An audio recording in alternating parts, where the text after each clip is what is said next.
Shalom jemaat yang dikasihi Tuhan, saya percaya kita semua berada dalam pemeliharaan Tuhan yang mengasihi kita dan Tuhan yang luar biasa itu tetap menjaga dan melindungi kita. Hari ini kembali kita mendengar renungan firman Tuhan yang tentunya pasti menguatkan, memotivasi, bahkan memberikan tuntunan bagi kita untuk melakukan kehendak-Nya. Firman Tuhan terambil di dalam 1 Yohanes 4 ayat 7 sampai 21. Saya akan bacakan ayat 19 sampai dengan ayat 21. Dikatakan demikian, kita mengasihi karena Allah lebih dahulu mengasihi kita.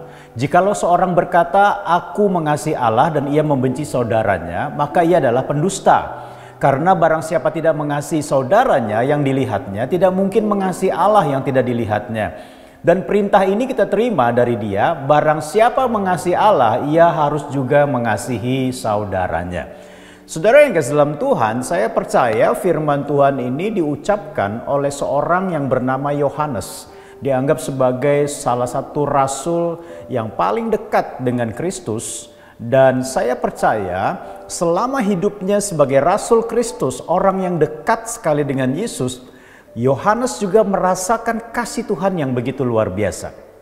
Saudara, mengasihi itu bukanlah sebuah himbauan, pilihan, apalagi perbuatan sambilan. Tentunya orang yang mengasihi seseorang tentunya sebelumnya telah mengasihi dan juga telah mengalami kasih Tuhan di dalam kehidupannya. Ya, dan itu bukanlah sebuah hal yang sifatnya tadi saya katakan sambilan atau sifatnya itu hanya sewaktu-waktu saja. Tetapi kasih itu atau mengasihi itu merupakan sebuah perintah jika kita mau taat kepada Allah. Nah, saudara yang Islam Tuhan, teladan terbesar dalam hal mengasihi adalah Bapa sendiri. Ya, kita bersyukur kita memiliki teladan yang luar biasa. Bukan hanya dari firman-Nya, tetapi kita juga mendapat teladan kasih Kristus itu, kasih Bapa itu melalui perbuatan-perbuatan yang luar biasa. Ya, sehingga kita bisa merasakan, kita bisa mengalami, dan kita bisa menikmati kasih-Nya.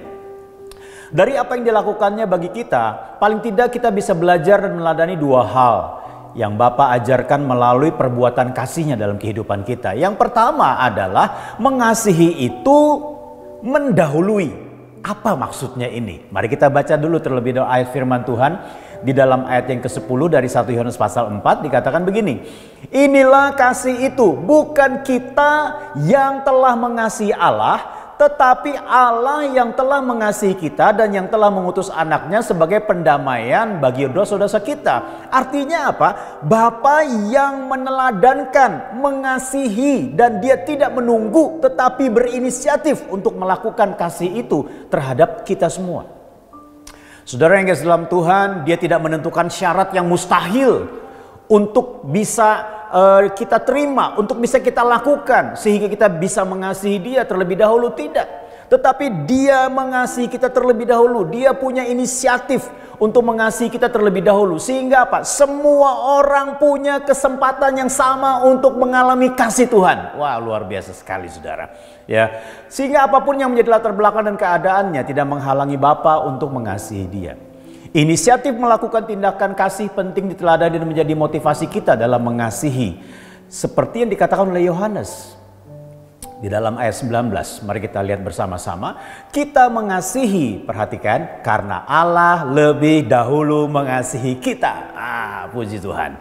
Ketika saudara mengalami kasih Tuhan, Tuhan yang berinisiatif untuk mengasihi kita, saya percaya kita mendapat teladan bahwa kasih itu punya inisiatif, kasih itu proaktif, kasih itu mendahului. Yang kedua adalah yang bisa kita teladankan, mengasihi itu nyata. Jadi bukan hanya sekedar wacana, pengetahuan, atau hanya sekedar pengertian. Mengasihi merupakan tindakan yang dapat dilihat, dirasakan, diterima, dan dinikmati sesama. Kalau kita hanya bicara tentang kasih dan memiliki wacana yang luas tentang kasih, tapi orang tidak bisa mendengar, tidak bisa melihat, tidak bisa menikmati, tidak bisa merasakan kasih, maka kita hanya sampai kepada wacana itu. Jadi arah kasih kepada Allah dinyatakan dalam ketaatan kepada perintah-perintahnya. Dan arah kasih kita kepada sesama dinyatakan dalam perbuatan-perbuatan nyata dalam kasih. Seperti dalam ayat 21 dikatakan begini. Dan perintah ini kita terima dari Dia. Barang siapa mengasihi Allah, ia harus juga mengasihi saudaranya.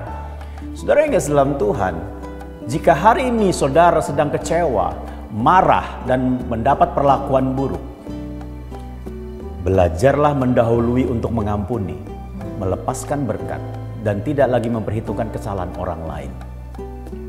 Jika hari ini saudara bertemu dengan orang-orang yang membutuhkan uluran tangan dan perhatian kasih, belajarlah melakukan perbuatan kasih semampu dan sejangkauan saudara, sambil menjaga tetap hidup dalam kekudusan dan ketaatan kepada Bapa. Sehingga teladan kasih Bapa nyata di dalam hidup kita dan dapat dirasakan, dinikmati oleh orang lain. Tuhan Yesus memberkati. Mari kita berdoa. Kiranya Tuhan, teladan kasih yang Kau nyatakan itu juga nyata dalam kehidupan kami terhadap sesama kami. Sehingga kasih itu bukan hanya wacana, tetapi perbuatan. Kasih itu bukan hanya pengetahuan, tetapi tindakan. Kasih itu bukan hanya sekedar apa yang kami ucapkan, tetapi kasih itu merupakan sesuatu yang kami lakukan terhadap sesama kami. Dalam nama Tuhan Yesus kami berdoa. Amin. Tuhan Yesus memberkati.